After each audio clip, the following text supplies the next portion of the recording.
trzy.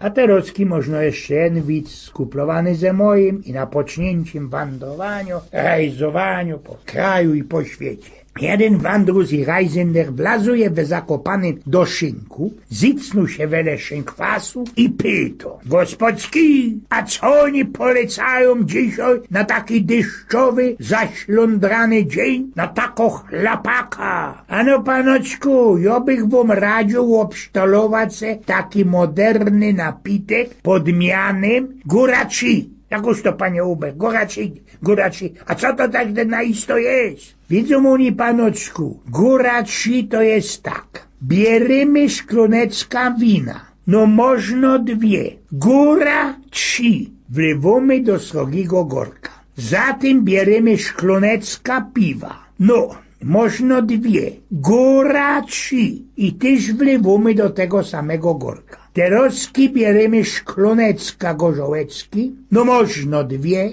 Góraci i też wlewamy rań do gorka. Na ostatku bierzemy jeszcze szklonecka koniaku, no można dwie. Góraci i też dolewamy do gorka. Teraz, kiedy ten garniec stawiamy na ogniu, mieszamy i ważymy jakiś czas. Nie skorzej nalewamy do szklonecki i słepiemy po lekućku. Szklonecka, no można dwie. Góraci. Kiedy to już wysłepiemy, wstawimy, robimy jeden szrit, jeden krok, no można dwa, no góraci. Eugen z Pnioków.